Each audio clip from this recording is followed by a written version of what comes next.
Christmas new year ముగించుకొని ఇప్పుడిప్పుడే మొన్ననే అయినట్టుంది.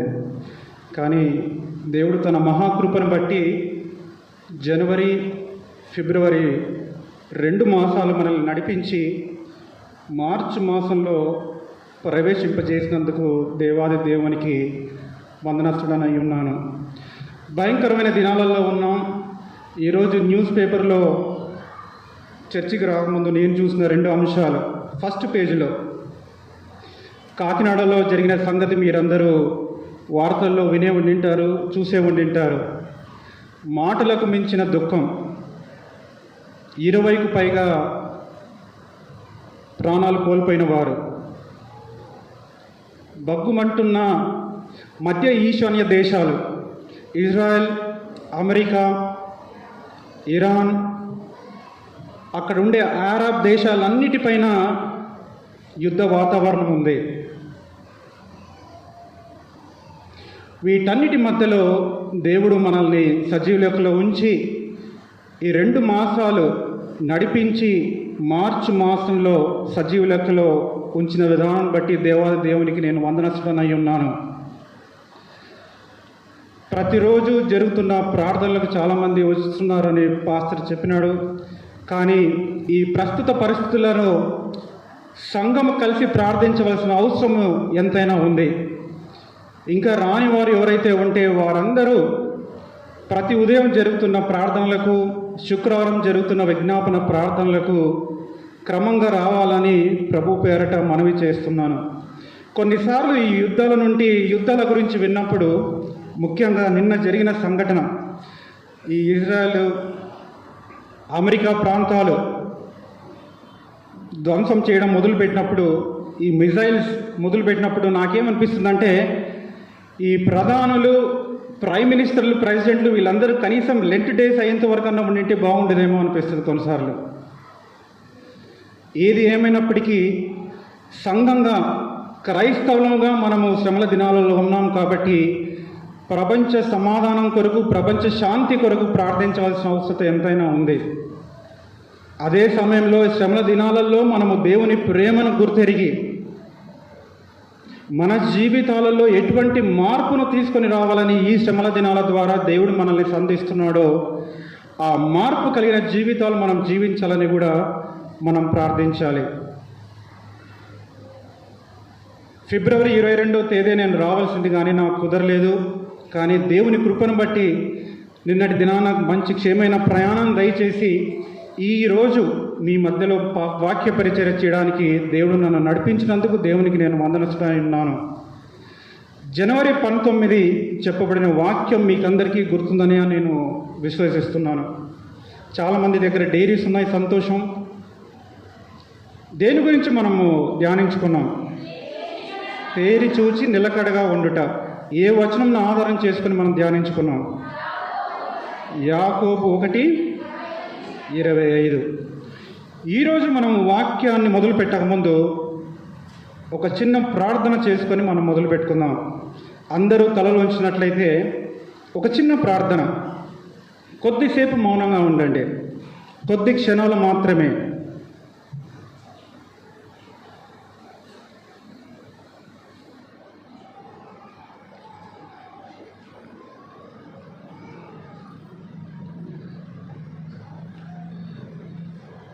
వినగలే చెవులను, నీ స్వరమును గ్రహించగలే హృదయాలను మాకు దయచేయి ప్రభువా. నా స్వరము కాదు నాయన, నీ స్వరమును వినిపింపజేసి ప్రభువా, నీ ఆత్మ కార్యమును ఈరోజు ఎంతమంది అయితే వచ్చినారో వారందరి హృదయాలలో నీ ఆత్మకార్యము జరిగించులాగన నీవే వారిని దర్శించి ఈ వాక్యమును ఆశీర్వదకరంగా చేయమని యేసునామమున ప్రార్థించి వేడుకొంచున్నాను తండ్రి, ఆమేన్. ఈరోజు సందేశం యొక్క అంశము, దేనికి అప్పగించుకొందురో దానికే దాసులగుదురు. ఈ అంశానికి గల మూల వాక్యము మనకు చదవబడిన వాక్యంలో 16వ వచనము. అందరూ కలిసి ఈ ఒక్క వచనం మాత్రమే చదువుకుందాం. త్వరగా వెళ్ళాలి, లేదంటే సమయం అయిపోతుంది. కాబట్టి అందరూ కలిసి ఈ ఒక్క వచనం మాత్రమే కలిసి చదువుకుందాం. రోమీలకు రాసిన పత్రిక 6వ అధ్యాయము 16వ వచనము. బైబిల్ లేని వాళ్ళు దయచేసి బైబిల్ క్రమంగా తెచ్చుకోండి. ఈ ఆదివారం ఒకవేళ మీ చేతుల్లో బైబిల్ లేకపోతే స్క్రీన్ చూసి చదవండి. 6:16 లోబడుటకు అప్పగించుకొందురో అది చావు నిత్తంగా పాపమునకే గాని దేనికి లోబడుదురో దానికే దాసులగుదరని మీరెరుగరా. వాక్యములు వింటున్నారు, ఎన్నో సందేశాలు వింటున్నాం, కానీ ఇక్కడ రాయబడిన వాక్య భాగం మనం చూసినట్లయితే మీరెరుగరా అంటే మీకు తెలియదా? మీరు గ్రహించలేదా? ఇంతవరకు మీరు దేనికి అప్పగించుకొందురో దేనికి లోబడుదురో దానికి దాసులగుదురు కదా అని ఈ యొక్క వచనంలో రాయబడింది. కానీ ఈ 16 నుండి 23 వచనాలు మనము గమనించినట్లయితే, నేను 1 నిమిషం ఇస్తాను మీ అందరికీ టైం. ఈ 1 నిమిషంలో 16 నుండి 23 వచనం వరకు ఎన్నిసార్లు దాసులు అనే పదము రాయబడిందో మీరు చూసి త్వరగా చెప్పాలి. 16 నుండి 23 త్వరగా ఎన్నిసార్లు దాసుడు అనే మాట రాయబడింది?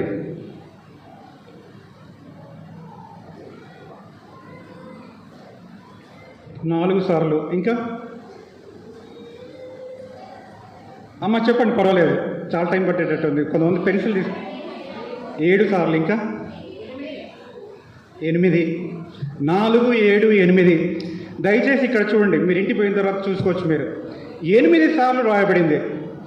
దాసుడు అనే పదం 8 సార్లు రాయబడింది. ఇంగ్లీష్ బైబిల్లో మనం చూసినట్లయితే ప్రతి చోట ప్రతి వచనంలో స్లేవ్ అని రాయబడింది. స్లేవ్ అనే పదానికి మనం తెలుగులో గమనించినట్లయితే బానిస, అది సరి అయిన తర్జుమా తెలుగులో. కానీ ఇక్కడ దాసుడు అని రాయబడింది. కానీ ఒక్కసారి మనం స్లేవ్ అనే పదాన్ని బానిస అని మనం ధ్యానించుకుందాం.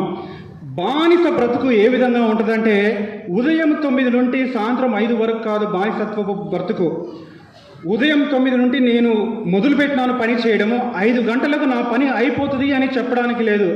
బానిసత్వపు బ్రతుకు ఎటువంటి బ్రతుకు అంటే, అహర్నిశలు 24 గంటలు తెల్లవారుజామున మొదలుకొని ఉదయము, మధ్యాహ్నము, సాయంత్రము, రాత్రి నిద్ర లేకుండా పనిచేసే బ్రతుకు బానిసత్వపు బ్రతుకు. బానిసత్వపు బ్రతుకులో తనదంటూ ఒక జీవితము ఆ బానిసత్వకు ఉండదు. యజమానుడు ఏమి చెబితే, యజమానుడు లేయమంటే లేయాలి, కూర్చోమంటే కూర్చోవాలి, పని చేయమంటే పని చేయాలి. యజమానుని బానిస శరీరము, బానిస మనస్సు, బానిస ఆలోచనల్ని తన ఆధీనంలో ఉండవు, యజమానుని ఆధీనంలో ఉంటాయి. కొన్నిసార్లు బానిస శరీరం పైన కూడా యజమానుడు ఏమి చేయదలుచుకుంటే అది చేయొచ్చు. అది బానిస బ్రతుకు. నేను చెప్పేది మీరందరూ గమనిస్తున్నారని నేను విశ్వసిస్తున్నాను. బానిస బ్రతుకు అంటే చాలా దుర్భరమైన జీవితం. బానిస అంటే యజమానుడు బానిసను తన ఆస్తిగా చూసేవాడు. అంటే ఒక బానిసను అమ్మాలంటే అమ్మొచ్చు, కొనాలంటే కొనుక్కోవచ్చు. ఒక వస్తువులాగా పరిగణించబడే జీవితము బానిస జీవితము. ఇది ఇక్కడ రాయబడిన సందర్భము.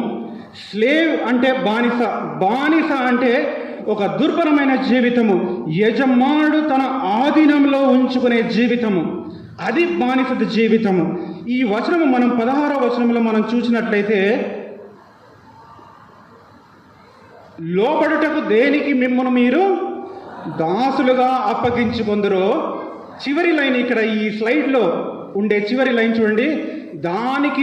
దేనికి మీరు లోబడుదురో దానికే దాసులగుదురని మీరెరుగరా. 2 విషయాలు ఇక్కడ ప్రస్తావింపబడినాయి. ఆ 2 విషయాలు ఏంటంటే, దేనికి అప్పగించుకొందురో, పాపంనికే కానీ లేదా ఇంకొక మార్గము విధేయతకే కానీ. 2 మార్గాలు, 2 విషయాలు ఈ వాక్య భాగంలో మనం చూస్తున్నాం. పాపంనకు అప్పగించబడిన వారమైతే అది చావు నిమిత్తమే. ఇంకొక మార్గము విధేయతకు, అంటే దేవుని స్వరానికి, దేవుని వాక్యమునకు విధేయత కలిగి మనము అప్పగించిన వారమైతే నీతి నిమిత్తము. దానికే మీరు లోబడతారు, దానికే మీరు దాసులగుతారు. అది ఈ వాక్య భాగంలోని అర్థము. 2 మార్గాలు ఒక విశ్వాసికి. బానిసత్వపు జీవితము, అది పాపమునికే కానీ లేదంటే నీతి నిమిత్తము విధేయతకే కానీ, ఈ 2 మార్గాలలో మనం ఏదో ఒక మార్గంను నిర్ణయించుకొని వెళ్ళాలి. ఈ శ్రమల దినాలలో మనం ఉంటున్నాము. నేను ఆదివారం మాత్రము నేను విధేయతగా ఉంటాను, నీతి మార్గమును నేను ఎంచుకుంటాను, కానీ సోమవారం నుండి శనివారం వరకు నా ఇష్టానుసారంగా జీవిస్తానంటే కుదరదు. ఏదో ఒక మార్గాన్ని మనం ఎంచుకోవాలి. నేను నా ఇష్టానుసారంగా జీవిస్తానంటే ఇక్కడ ఒక మాట మీరు గమనించాలి. లోబడుటకు దేనికి, అక్కడ ఏం రాయబడింది? లోబడుటకు దేనికి? మిమ్మును మీరు. చాలు, మిమ్మును మీరు. ఆ వాక్యం, ఆ పదం గురించి ఒక 2 నిమిషాలు నేను మాట్లాడతాను. ఈరోజు సంఘానికి కొద్దిమంది మాత్రమే 10 గంటలకు వచ్చినారు. వాళ్ళని ఎవరినన్నా బలవంతం చేస్తారు 10 గంటలకు మీరు ఉండాలని. కానీ వాళ్ళకై వాళ్ళు అంటే నేను 10 గంటలకు రావాలని వచ్చినారు. ఆ తర్వాత చాలామంది 10, 10:15, 10, 20, 10:30కు వచ్చినారు. కానీ ఎవరు కూడా మనల్ని బలవంతం చేయరు. కానీ ఇక్కడ గమనించవలసిన విషయం ఏంటంటే, మిమ్మును మీరు అంటే నన్ను నేను స్వతహాగా అప్పగించుకుంటేనే తప్ప నేను దాసునిగా నేను జీవించలేను. నేను బానిస బ్రతుకు నేను జీవిస్తున్నానంటే నేను స్వంతంగా, నేను స్వతహాగా ఎవరి ప్రోద్బలం లేకుండా నేను బానిస బ్రతుకు నేను జీవిస్తున్నాను అని మనమందరము అర్థం చేసుకోవాలి. మిమ్మును మీరు అంటే ఇక్కడ మనం గమనించాల్సింది ఏ కాన్సెప్ట్ ఆఫ్ ఫ్రీ విల్, స్వేచ్ఛా సంకల్పం. మనకు స్వేచ్ఛ ఉంది, కానీ ఆ స్వేచ్ఛను మనం ఏ విధంగా వాడుకోవాలో అది మన చేతుల్లో ఉంది. మీరందరూ నా జీవితంలో నా ఫ్రెండ్స్ నన్ను బలవంతం చేసినారు, ఈ ఫలానా వ్యక్తి నన్ను ఈ అలవాటుకు లోను చేసినాను మీరు చెప్పొచ్చు. కానీ మీ ఫ్రెండ్స్ అయినా ఎవరైనా కూడా మిమ్మల్ని బలవంతం చేసినప్పటికీ నాకై నేను అంటే మమ్ములను మనము అంటే నేను అప్పగించుకుంటూనే తప్పనిస్తే నేను ఆ పనిని చేయలేను. అది స్వేచ్ఛా సంకల్పం. మనకందరికీ ఒక ఫ్రీ విల్ ఉంది, కానీ దాన్ని ఏ విధంగా వాడుకుంటున్నామో దానిని బట్టి మనము పాపమునకు బానిసత్వ బ్రతుకులో జీవిస్తున్నామా, లేదంటే నీతి నిమిత్తము విధేయతకే దాసులుగా ఉంటున్నామా అనేది మన జీవితాలలో నిర్ణయింపబడుతుంది. ఇది జాగ్రత్తగా గమనించాలి. వాక్యంలో మనం చూసినట్లయితే ఈ ఫ్రీ విల్, స్వేచ్ఛా సంకల్పం గురించి 1 కొరింథీయులు 10:23 ఈ స్క్రీన్ చూసి అందరూ చదవండి. అన్ని విషయములందు నాకు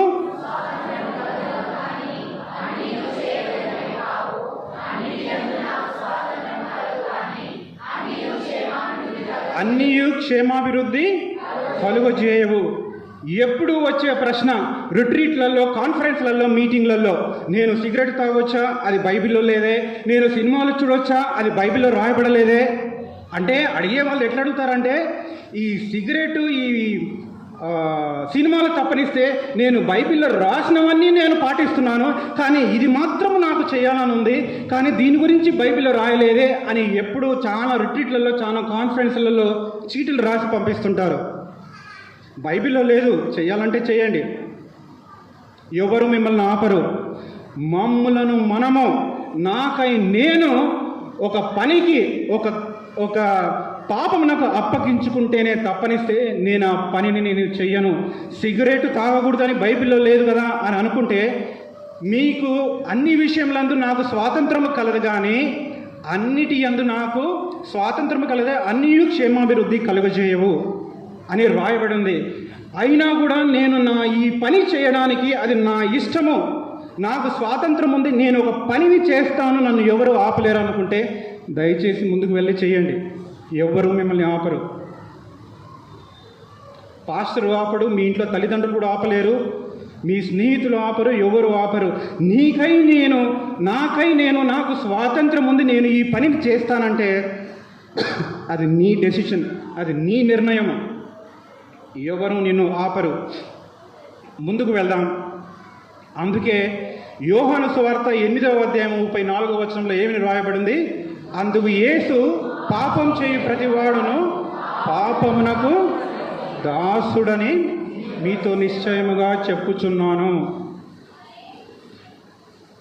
జనవరి మాసంలో 19వ తేదీ నేను వాక్యం చెప్పినప్పుడు 8:32 గురించి మనం ధ్యానించుకున్నాం.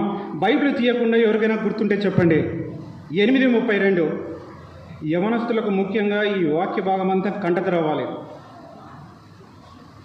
సత్యము మిమ్ములను స్వతంత్రులుగా చేయును, the truth will set you free అని దేవుడు అక్కడ ఉన్న వాళ్ళకందరికీ ఆ వాక్య భాగము 8:32లో ఏం రాయబడిందో దాని గురించి చెప్పినప్పుడు అక్కడ ఉండే వాళ్ళు యేసు ప్రభుని అడిగిన విషయం ఏం తెలుసా?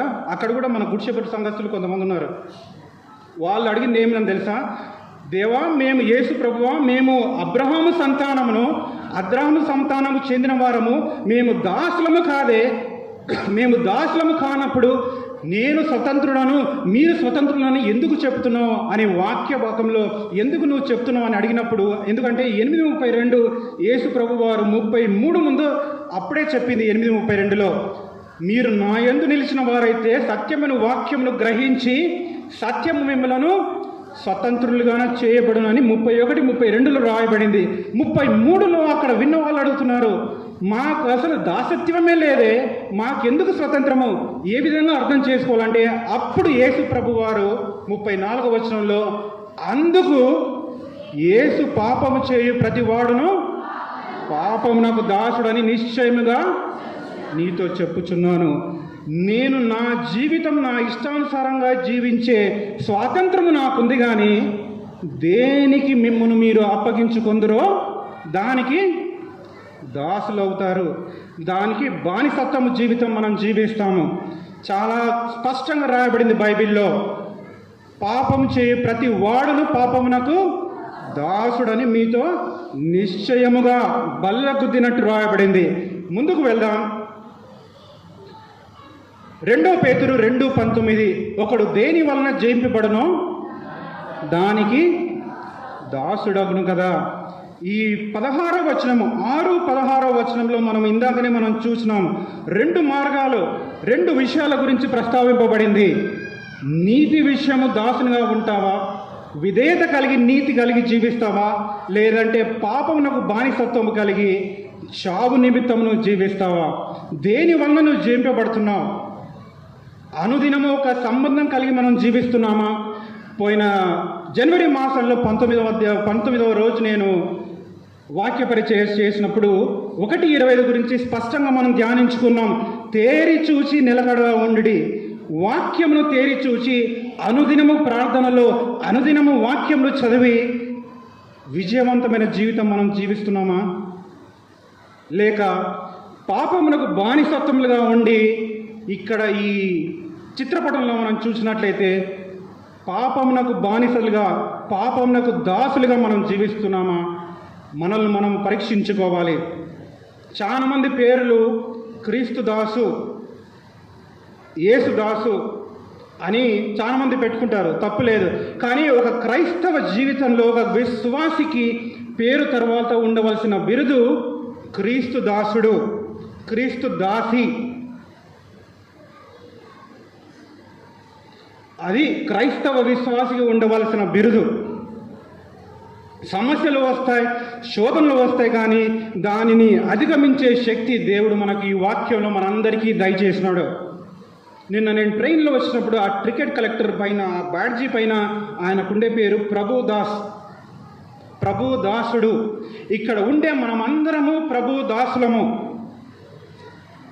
కానీ మన ప్రవర్తన, మన జీవితాన్ని మనం ఒకసారి మనం పరీక్షించుకుంటే ఏ విధంగా మనం జీవిస్తున్నాము? దాస్యపు జీవితంలో మనం జీవిస్తున్నామా, బానిసత్వపు జీవితంలో మనం జీవిస్తున్నామా? ముందుకు వెళ్దాం. ఈ 17, 18 నుండి 23 వచనాల వరకు మనం క్లుప్తంగా ధ్యానించక ముందు బానిసత్వపు జీవితం యొక్క లక్షణాలు మనం క్లుప్తంగా మనం చూసిన తర్వాత ఈ 17వ వచనానికి మనం తిరిగి వచ్చి 23 వచనాలు మనం ధ్యానించుకున్న తర్వాత నా సందేశాన్ని నేను ముగిస్తాను. బానిసత్వ బ్రతుకు, పాపము చేత బంధింపబడిన వాడు ఎటువంటి లక్షణాలు కలిగి ఉంటాడు? క్లుప్తంగా మనం ధ్యానించుకున్నాం. 2-3 విషయాలు మాత్రమే నేను చెప్పి నేను ముందుకు వెళ్తాను. బానిసత్వపు జీవితంలో ఒక లక్షణం వచ్చేసి ఉద్దేశపూర్వకంగా పాపము చేయడం.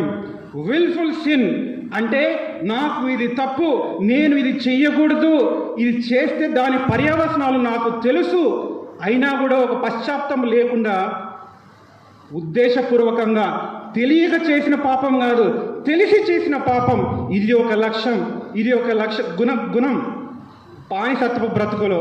ముందుగా రెండోదిగా మనం చూసినట్లయితే వ్యసనం అంటే అడిక్షన్. తిండి లేకున్నా పర్వాలేదు, నిద్ర లేకున్నా పర్వాలేదు, చదువు లేకున్నా పర్వాలేదు, ఉద్యోగం లేకున్నా పర్వాలేదు, కానీ ఆ వ్యసనానికి లోనై అది లేకుంటే నేను జీవించలేను అనే ఒక అడిక్షన్, ఆ వ్యసనానికి బానిసత్వపు బ్రతుకు, బానిసత్వపుగా ఒక బానిసగా జీవించే జీవితం, అది ఒక లక్ష్యం. రెండవది బానిసత్వపు బ్రతుకులో మూడవది క్షమించరానితనం. చాలామంది మీరు అనుకోవచ్చు క్షమించకపోవడం అనేది అది పెద్ద పాపమా అని అనుకోవచ్చు. ఒక ఈర్ష్య, ఒక అసూయ, ఒక ద్వేషము మన జీవితాలలో, మన హృదయాలలో ఉన్నప్పుడు క్షమించరానితనము కొన్నిసార్లు ఎంతగా మనల్ని ఈడుస్తుందంటే కొన్నిసార్లు ఆ పగ తీర్చుకోవడానికి మనం ఏమైనా చేయడానికి వెనుకంజ వేయము. అందుకే క్షమించరానితనము కూడా ఒక బానిసత్వపు జీవితంకు ఒక లక్ష్యం. ఎఫెసీయులకు రాసిన పత్రిక 4వ అధ్యాయము 26-27 వచనాలలో ఏమి రాయబడిందంటే, సూర్యుడు అస్తమించే వరకు నీ కోపము ఉండకూడదు. ఆ తర్వాత 27వ వచనం మొదటి భాగంలో ఏం రాయబడిందంటే, అపవాదికి చోటు ఇయ్యకుడి. అపవాదికి చోటు ఇయ్యకుడి అని రాయబడింది. అందుకే క్షమించరానితనము కూడా బానిసత్వపు బ్రతుకుకు ఒక గుణం. అది 4వదిగా మనం చూసినట్లయితే అంధకార శక్తుల ప్రభావం. చిన్న పాపమే కదా, చిన్న విషయమే కదా అని మీరు అనుకోవచ్చు, కానీ అది దేనికి మీకు దేని చేత మీరు పట్టుబడతారో, దేని చేత మీరు బంధింపబడతారో కొన్నిసార్లు మీరు ఊహించని విధంగా అంధకార శక్తుల ప్రభావంలో మనం జీవిస్తాం. చాలా జాగ్రత్తగా ఉండాలి. మన జీవితాలలో ఏ విషయాలు మన జీవితాలలో ఎక్కువ ప్రభావితం చేత చెందబడుతున్నాం, మనం ఏ విషయాల గురించి మనము ఎక్కువగా ఆలోచిస్తున్నాం, ఏ విషయాల ద్వారా మన విశ్వాస జీవితంలో దేవునికి దూరంగా వెళుతున్నాం పరీక్షించుకోవాలి. ఒకవేళ ఈ 4 విషయాలు మీరు చూసినప్పుడు ఉద్దేశపూర్వక పాపము నా జీవితంలో ఏది లేదు, నేను జాగ్రత్తగా ఉంటానని అనుకుంటున్నారేమో, నాకు ఎటువంటి వ్యసనాలు లేవు, I don't have any addictions అని అనుకుంటున్నారేమో, క్షమించరానితనము, నేను క్షమించలేని శత్రువులు నా జీవితంలో ఎవరు లేను అనుకోవచ్చు. అంధకార శక్తులు, నేను చాలా దూరంగా ఉంటాను, నేను సంఘానికి క్రమంగా వస్తున్నాను మీరు అనుకుంటున్నారేమో. ఈ 4గింట్లో ఒకవేళ మీ పేరు లేకపోతే సెకండ్ లిస్ట్ వస్తుంది. ఇప్పుడు చూడండి, సెకండ్ లిస్ట్, ఈ లిస్టులో అయినా మీ పేరు ఉంటుంది. తీతు 3వ అధ్యాయము 3వ వచనం ఈ స్క్రీన్లో రాయబడింది. ఈ స్క్రీన్లో మీరు దయచేసి చూసి చదవండి.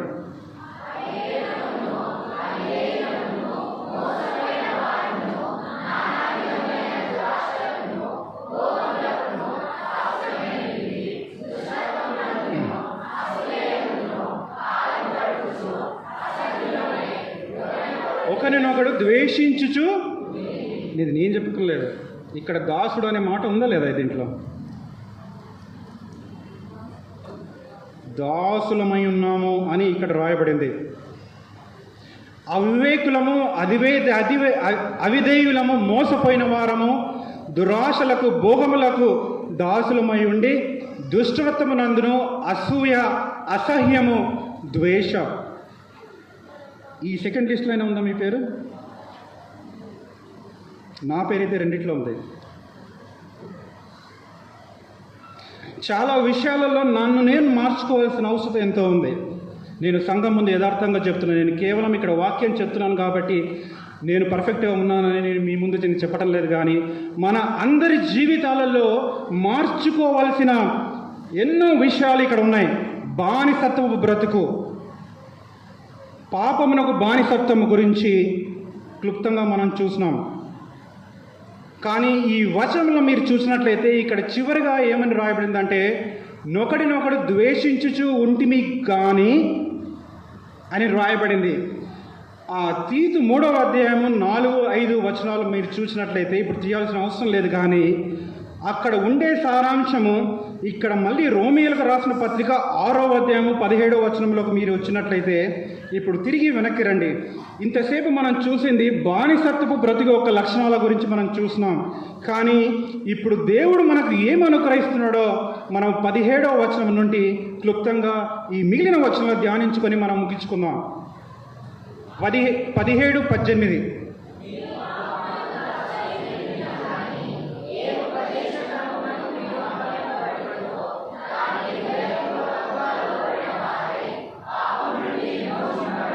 నీతికి దాసులైతిరి, ఇందుకు దేవునికి స్తోత్రము. ఉపదేశ క్రమము అంటే వాక్యమునకు మీరు అప్పగింపబడితిరో, ఎక్కడైతే నేను అప్పగింపబడితిరో అని అన్నప్పుడు మీరు ఏ విధంగా స్పందించాలంటే, ఏ విధంగా స్పందించాలి మీరు? 16వ వచనం మొదట్లో ఏం రాయబడింది? మిమ్మును మీరు. కాబట్టి ఇక్కడ 17వ వచనంలో ఏమి రాయబడింది? ఉపదేశ క్రమమునకు మీరు అప్పగింపబడితిరో. అప్పగింపబడితిరో అన్నప్పుడు మీ స్పందన మిమ్మును మీరు అని చెప్పాలి. అప్పగింపబడితిరో, మీ స్పందన మిమ్మును మీరు. నాకై నేను అప్పగించబడి హృదయపూర్వకంగా లోబడిన వాడనై పాపం నుండి విమోచింపబడి నీతికి దాసులైతిరి. హృదయపూర్వకంగా వాక్యాన్ని విన్న వారంగా ఉంటున్నాం, కానీ హృదయపూర్వకంగా లోబడిన వారంగా, హృదయపూర్వకంగా విధేయత కలిగిన జీవితం మనం జీవిస్తున్నామా? తేరి చూచి నిలకడగా ఉండాలంటే అనుదినము వాక్యమును మనం చదవాలి. అనుదినము వాక్యము చదివినప్పుడు ఎన్నో విషయాలు వాక్యం ద్వారా దేవుడు మనలతో మాట్లాడతాడు. ఎన్నో విషయాల గురించి దేవుడు మనల్ని సంధిస్తాడు. ఎన్నో విషయాల గురించి దేవుడు మనల్ని మందలిస్తాడు. కానీ ఆ మందలించి సంధించిన విషయాల గురించి దేవుడు నీతో డైరెక్ట్గా మాట్లాడినప్పుడు నీవు హృదయపూర్వకంగా లోబడిన వాడవైతే అప్పుడు నీవు నీతికి దాసులైతిరి. బాబు దయచేసి ఫ్యాన్ ఆఫ్ చేయండి. నీతికి దాసులైతిరి అని మనం గమనించాలి. ఇక్కడ ఒక్క విషయం మాత్రం మనం గమనించాలి. పాపం నుండి నీతి, ఇక్కడ నేను ఒక ఆరో మార్క్ పెట్టినాను. ఇక్కడ చిత్రపటం మీకు అందరికీ గమనిస్తుంది కదా. ఇక్కడ పాపము నుండి విమోచింపబడే నీతికి అని రాయబడింది. ఈ 3 పదాలు ఈ వచనంలోని మొదటి భాగము పాపమునకు దాసులై, ఆ తర్వాత రెండో భాగంలో మనం వచ్చినట్లయితే పాపము నుండి విమోచింపబడి నీతికి దాసులైతే అని రాయబడింది. కానీ ఈ పాపమునకు దాసులము అంటే ఈ పాపం నుండి విమోచింపబడి ఈ రెండింటి మధ్యలో జరిగిన క్రియ గురించి మనం ధ్యానిస్తే అదే నిజమైన గుడ్ ఫ్రైడే. దాని గురించి ఎక్కడ ప్రస్తావింపబడిందంటే పాపం నుండి నీతికి ఏ విధంగా మనం విమోచింపబడినాం, ఆ పాపమునకు నీతికి జరిగిన కార్యము, ఆ ఎటువంటి కార్యం ద్వారా, ఎటువంటి క్రియ ద్వారా దేవుడు మనల్ని విమోచించినాడో ఇక్కడ 2 కొరింథీ 5:21 రాయబడింది. మనం ఆయన యందు దేవుని నీతి అగునట్లు పాపం ఎరుగని ఆయనను మనం కోసము పాపముగా చేసెను. ఈ పాపమునకు ఈ నీతికి ఈ రెండింటి మధ్యలో జరిగిన విమోచన క్రియయే శిలువ మరణము. అది నిజమైన గుడ్ ఫ్రైడే. దీనిని మనం పూర్తిగా గ్రహించిన వారమైతే ఈ గుడ్ ఫ్రైడే రోజు, ఈ శ్రమల దినాలలో ఒక నిజమైన మార్పును కలిగిన జీవితం మనం జీవిస్తాము. పురాతన కాలంలో ఈ డబ్బులు అంటే ఈ రూపాయలు, ఈ పైసలు లేనప్పుడు ఏ విధంగా మార్పిడి జరిగేది, ఏ విధంగా వ్యాపారం జరిగేది? బార్టర్ సిస్టమ్ అందరికీ తెలుసు కదా. వస్తువు మార్పిడి చేసే వ్యవస్థ బార్టర్ సిస్టమ్. అంటే నేను ఒక వస్తువు ఒకవేళ ఇక్కడ సన్నీకి కానీ ఏలియాకు కానీ ఇచ్చినానంటే అదే విలువ గల వస్తువు నాకు వాళ్ళు తిరిగి ఇస్తారు. అదే వస్తువు మార్పిడి వ్యవస్థ, బార్టర్ సిస్టమ్. కానీ ఇక్కడ ఎటువంటి మార్పిడి జరిగింది? మన పాపంలో, ఇక్కడ ఈ చిత్రపటంలో మనం చూసినట్లయితే మన పాపంలో ఒక ఆరో ఎక్కడ పోయింది? మన నుండి సిలువకు. కానీ దానికి తగినట్లుగా దేవుడు మనకేమిస్తున్నాడు? దేవుని నీతి. ఒక్కసారి మీరు ఈ మార్పిడిలో జరిగిన విలువలేని మన జీవితాలకు దేవుడు తన నీతిని ఇచ్చినాడనే విషయంను గ్రహించినట్లయితే ఈ జీవితాలు గుడ్ ఫ్రైడే వరకు మీరు వెయిట్ చేయాల్సిన అవసరం లేదు. ఈరోజే మీ జీవితాలను మీరు మార్చుకుంటారు. ప్రభువా, నేను అయోగ్యుడను, నేను పాపిని, బానిసత్వపు బ్రతుకును నేను జీవిస్తున్నాను, ఘోరమైన పాపిని, ఎవరికి చెప్పుకోలేని సంగతులు, ఎంతో సిగ్గుపడవలసిన సంగతులు నేను చేసినాను. కానీ నా పాపమును నీ సిలువపైన భరించి దానికి బదులుగా నాకు ఇచ్చింది దేవుని నీతి. అది ద రైచియస్నెస్ ఆఫ్ గాడ్. మళ్ళీ మనం వెనుకకు వెళ్ళినట్లయితే, పాపం నుండి విమోచింపబడి ఇందుకు దాసులైతిరి. ఆ తర్వాత రాయబడింది ఏమని రాయబడింది? ఇందుకు, అందరూ చెప్పాలి,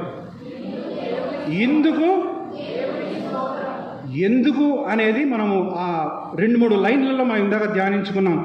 ఇందుకు దేవునికి స్తోత్రము. పాప జీవితంలో, బానిసత్వపు జీవితంలో చెదిరిపోయిన వారంగా మనం ఉన్నప్పుడు దేవుడు మనల్ని బాగు చేసినాడు. అందును బట్టి దేవునికి స్తోత్రము మనం గాను చెల్లించాలి. గుండె చెదిరిన వారిని బాగు చేయువాడు ఆయనే. ఈ వచనం మాత్రం మనం పాడుకుందాం. త్వరగా పాడాలి, అందరికీ తెలిసిన పాట. ఇందును బట్టి మనం దేవుణ్ణి ఆరాధించాలి. ఇందును బట్టి మనం దేవునికి స్తోత్రము గానము చేయాలి. గుండె చెదిరిన వారి బాగు చేయువాని, గుండె చెదిరిన వారిని బాగు చేయువాని, వారి గాయములన్నీయు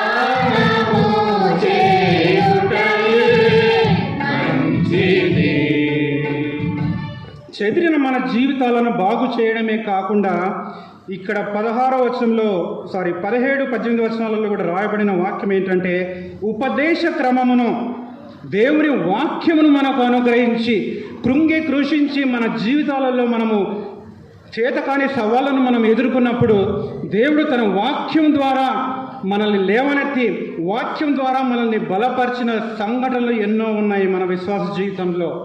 ఒక్కసారి మనం ఊహించుకోండి, ప్రభువు వల్లలో పాల్గొనలేక, వాక్యము చదవలేక ఉండింటే ఏ విధంగా మన బ్రతుకులు ఉండేవి? ఒక నిరీక్షణ లేని బ్రతుకులుగా, ఒక బానిసత్వపు బ్రతుకులుగా మనం ఉండేవాళ్ళము. వాక్యముని యాకోబుకు తెలియజేసిన వాడు ఆయనే. కీర్తనలు 147 అధ్యాయము, ఇదొక్క వచనం మాత్రం అందరూ బైబిల్ తెరవండి. 47:19 వచనము. ఆయన తన వాక్యము యాకోబునకు తెలియజేసెను, తన కట్టడలను, తన న్యాయవిధులను ఇశ్రాయేలుకు తెలియజేసెను. ఏ జనమునకు ఇలాగూ చేసి ఉండలేదు. ఏ జనమునకు అన్నప్పుడు దాంట్లో నువ్వు నేను కూడా ఉన్నాం. అది కేవలం ఇశ్రాయేలులకే కాదు. ఎఫెసీయులకు రాసిన పత్రికలో కూడా ఒక వచనం ఉంది, యూదులు గ్రీసు దేశస్థులని ఏమాత్రం తేడా లేదు, కానీ యేసు ప్రభువులో అందరూ సమానులే. ఏ జనమునికి ఇలాగున చేసి ఉండలేదు. ఇందును బట్టి మనం స్తోత్రం చెల్లించాలి. ఈ ఒక్క వచనం మనం పాడుకుందాం. వాక్యమును యాకోబుకు తెలియజేసిన వాడు ఆయనే. వాక్యమును యాకోబుకు తెలియజేసిన వాడని, వాక్యమును యాకోబుకు తెలియజేసిన వాడని, ఏ జనము ఇలాగునా చేసి ఉండలేదని.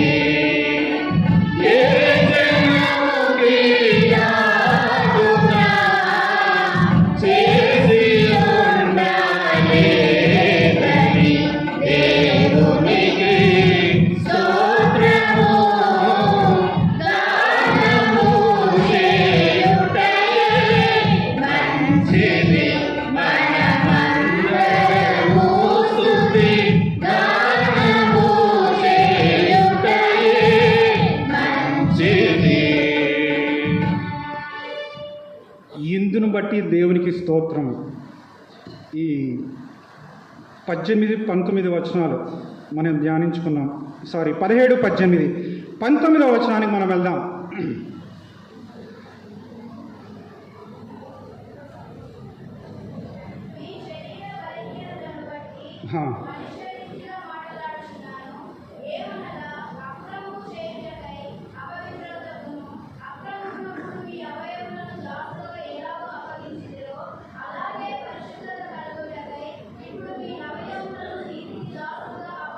మీ అవయములను నీతికి దాసులుగా అప్పగించుడి. అప్పగించితిరో, అప్పగించుడి అన్నప్పుడు మీ స్పందన అందరూ కలిసి చెప్పాలి. ఇక్కడ ఏమని రాయబడింది? ఎలాగో అప్పగించితిరో అని రాయబడింది. కాబట్టి అప్పగించితిరో అని నేనప్పుడు మీరు ఏ విధంగా స్పందించాలి? మిమ్మును మీరు. ఈ మాట చాలా ప్రాముఖ్యము. ఎందుకంటే ఎంత పెద్ద స్పీకర్ వచ్చినా, ఎవరు వచ్చినా, ఎటువంటి వాక్యం చెప్పినా, ఎన్ని యూట్యూబ్ మెసేజ్లు విన్నా కూడా మిమ్మును మీరు అంటే నాకై నేను అప్పగించుకుంటేనే తప్పనిస్తే నీతికి దాసత్వం కలిగి మనం జీవించలేము. ఇక్కడ ఈ వచనంలో 2 విషయాలు నేను చెప్పిన తర్వాత నేను ముందుకు వెళ్తాను. ఎలాగో అప్పగించితిరో అలాగే పరిశుద్ధత కలుగుటకై, అంటే ఏ విధంగా బానిసత్వపు బ్రతుకు జీవించడానికి మిమ్మల్ని మీరు అప్పగించుకున్నారో, ఏ విధంగా పాపము చేయడానికి మీరు ఏమాత్రం కూడా వెనుకంజ వేయకుండా, ఏమాత్రం కూడా ఆలోచించకుండా ఎలాగూ ప్రవర్తించినారో అలాగుననే, అంటే అదే విధంగా పరిశుద్ధత కలుగుటకై ఇప్పుడు మీ అవయములను నీతికి దాసులుగా అప్పగించుకొనుడి లేదా అప్పగించుడి. ఇక్కడ 2 విషయాలు ఇక్కడ ప్రస్తావింపబడినాయి. నీతి, పరిశుద్ధత. అంటే నీతిమంతుడుగా ఉంటే సరిపోదా మనకు? పరిశుద్ధత ఎందుకు అవసరం? నీతిమంతులు పరిశుద్ధులు కాదా? పరిశుద్ధులు వేరే, నీతిమంతులు వేరేనా? ఈ రెండింటి గురించి మీరు దయచేసి యవనస్తులు మీ యూత్ మీటింగ్లో కలిసినప్పుడు, లేదా మీ స్త్రీల మీటింగ్లో కలిసినప్పుడు దీని గురించి మీరు ధ్యానించుకోండి. నీతిమంతులు, పరిశుద్ధులు ఎందుకు రాయబడింది? పరిశుద్ధత కలుగుటకే మీరు నీతికి దాసులుగా అప్పగించుకోండి ఎందుకు రాయబడింది? నేను నీతిమంతుగా ఉంటే సరిపోదా? ఎందుకు నాకు పరిశుద్ధత అవసరం? Why should I be holy? నేను రైచియస్గా ఉంటే, నేను నీతిమంతుగా ఉంటే అది సరిపోదా? పరీక్షించుకోవాలి. ఈరోజు ఆనందరావు అన్న చక్కగా ఆల్రెడీ దీనికి సమాధానం చెప్పినాడు. జగత్తి పునాది వేయబడకముందే నిర్దోషులుగాను పరిశుద్ధులుగాను మిమ్మల్ని నిలవబెట్టుటకు అని రాయబడింది. నీతిమంతులుగా ఉంటే సరిపోదు, పరిశుద్ధత కలిగిన జీవితము చాలా ప్రాముఖ్యము. పరిశుద్ధత కలుగుటకే మీ అవయములను నీతికి దాసులుగా అర్పించుకొనుడి, అప్పగించుకొనుడి. రోమియోలకు రాసిన పత్రిక 12వ అధ్యాయం 1వ వచనంలో కూడా రాయబడింది. బహుశా ఇదంతా మీకు కంటత రావాలి. మీ దేహంలోను చదవండి.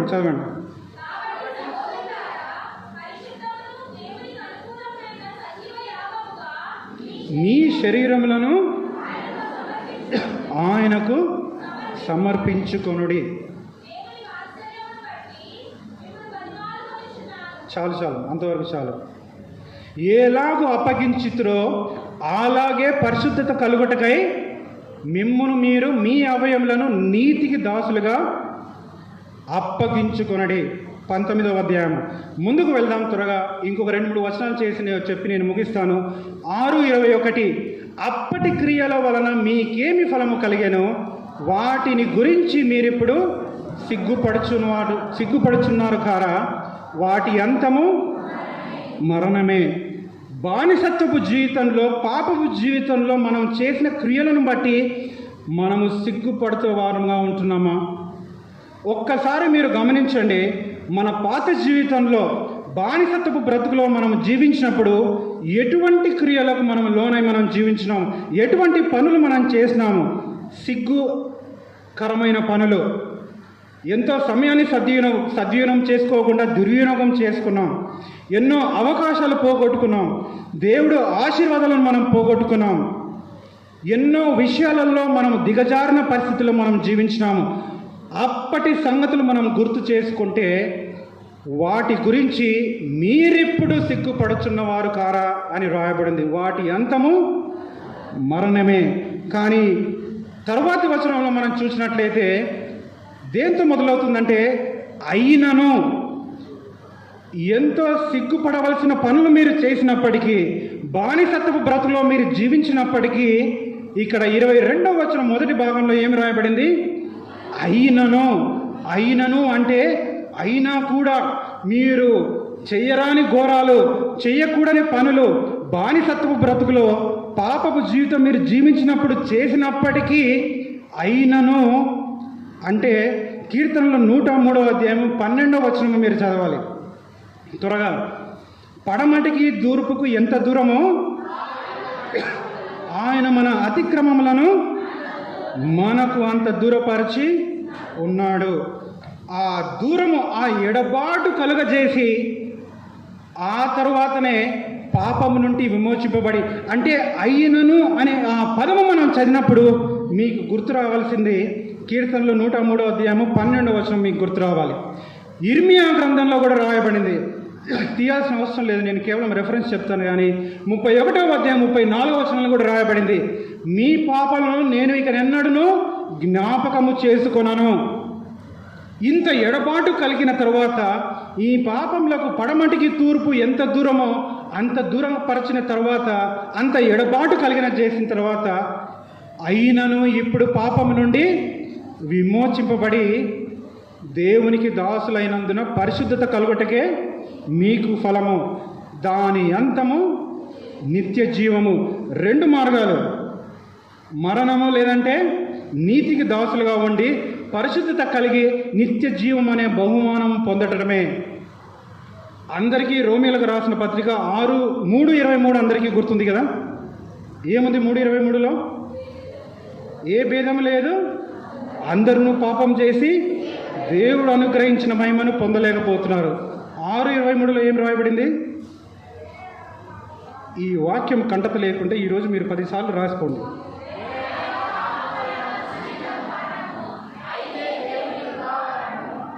దేవుని కృపావరము మన ప్రభువు అయిన యేసుక్రీస్తునందు 3:23 గుర్తుపెట్టుకుంటారు, కానీ 6:23 మర్చిపోతాయి. ఎట్లా? ఈ 2 ఎప్పుడు మర్చిపోకూడదు. 3:23, 6:23. దేవుని కృపావరము అంటే ఇంగ్లీష్ బైబిల్లో ఏమని రాయబడిందంటే, ఇట్స్ ఎ ఫ్రీ గిఫ్ట్. ఇందాక మనం ముందు కొరింథీయులకు రాసిన పత్రిక 5:21 మనము 2 కొరింథీ 5:21 మనం ధ్యానించుకున్నాం. అక్కడ కింద భాగంలో మనం చూసినట్టయితే ఫ్రీ గిఫ్ట్, దానికి నేను ఇంకొకటి యాడ్ చేస్తున్నాను బ్రాకెట్. అక్కడ ఏముంది బాక్స్లో? దేవుని కృపావరము, రైచియస్నెస్ ఆఫ్ గాడ్, దేవుని నీతి మనకు కృపావరము, దేవుడు అనుగ్రహించు నిత్య జీవము మనకు కృపావరము, ఫ్రీ గిఫ్ట్. కొన్నిసార్లు ఉచితంగా మనకు ఏమనిస్తే, ఏమన్నా ఒకవేళ గవర్నమెంట్ ఏమని ఇస్తున్నారు, ఇక్కడ కోవిడ్ టైంలో వరదలు వచ్చినప్పుడు చాలామంది ఇక్కడ ఫ్రీగా చాలా వస్తువులు ఇచ్చినారు కదా, మన స్పందన ఎట్లా ఉండింది? ఏ విధంగా స్పందించినా మనం? ఫ్రీ గిఫ్ట్ ఉచితంగా ఇస్తున్నారంటే ఎట్లా?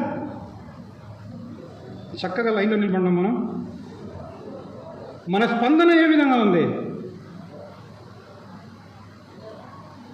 కింద మీద పడ్డారు. ఒకే పదాలు చెప్పిన అంటే ఎగబడినాం.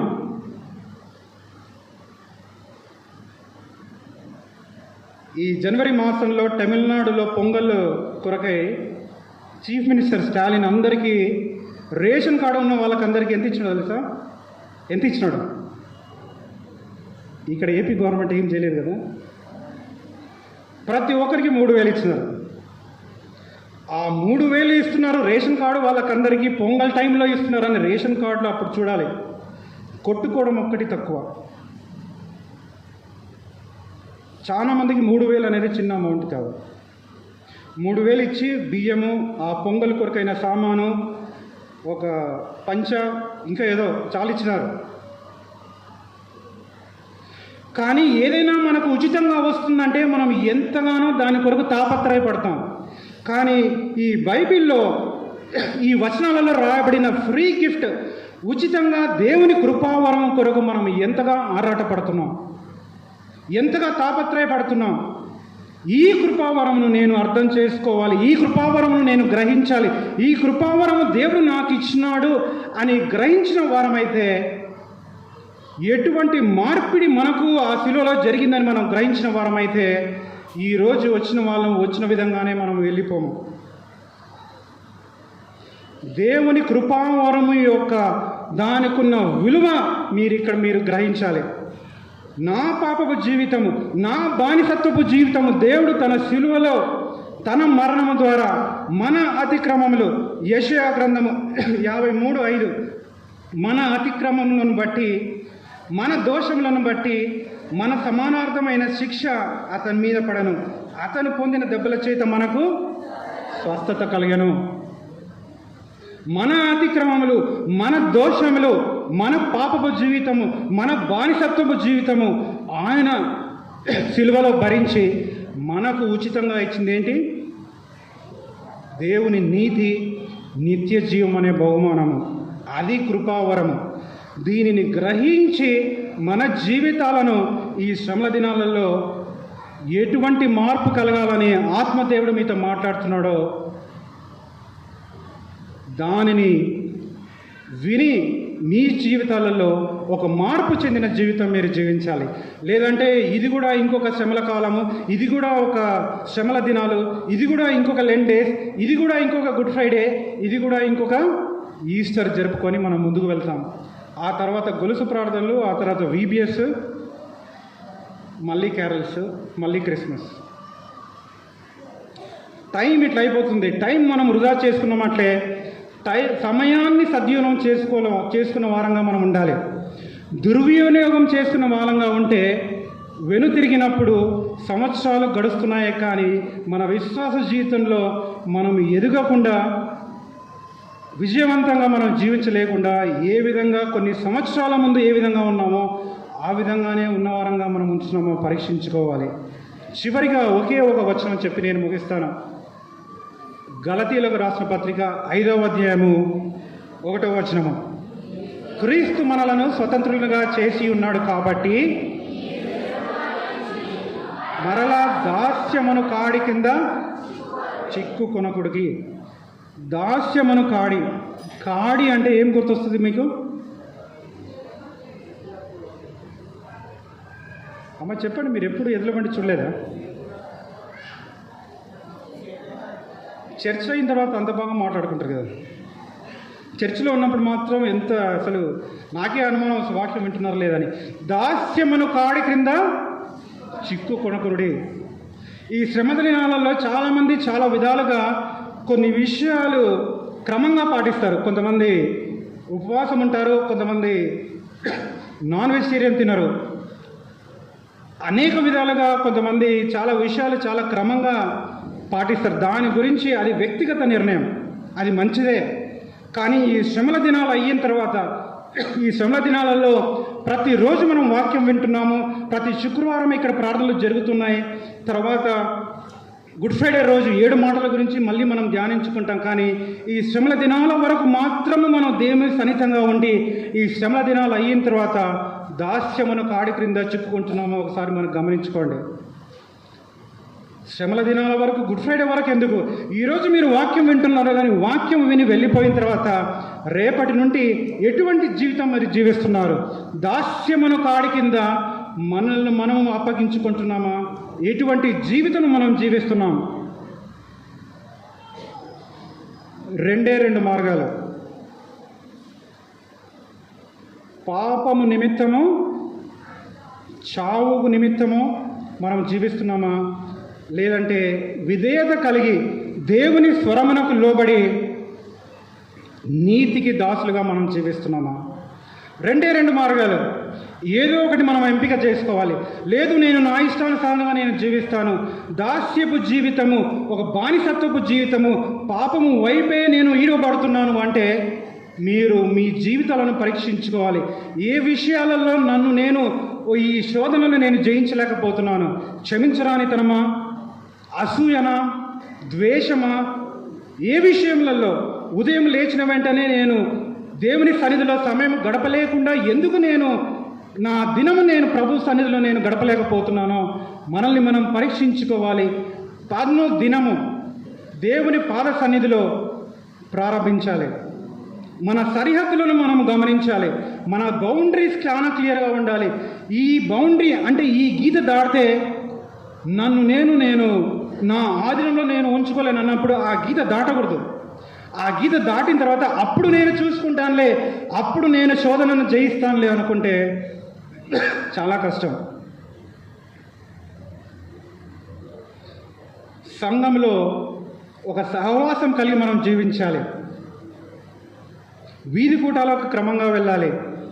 శుక్రవారం జరుగుతున్న విజ్ఞాపన ప్రార్థనలకు క్రమంగా రావాలి. సహవాసం ఎంతో ప్రాముఖ్యము. దేవునితో సన్నిహిత సంబంధం ఎంత ప్రాముఖ్యమో సంఘంలో విశ్వాసులతో సహవాసం కలిగి జీవించడం కూడా అంతే ప్రాముఖ్యం. దాస్యమను కాడి క్రింద చిక్కు కొనకుడి. 2 మార్గాలు నిర్ణయం చేసుకుని వెళ్ళాలి. చివరిగా ఒకే ఒక వచనం, ఒక పాట మాత్రం పాడి నా సందేశాన్ని ముగిస్తాను. యేసు స్వామి నీకు నేను నా సమస్తము అర్పించును. All to Jesus I surrender. Yesu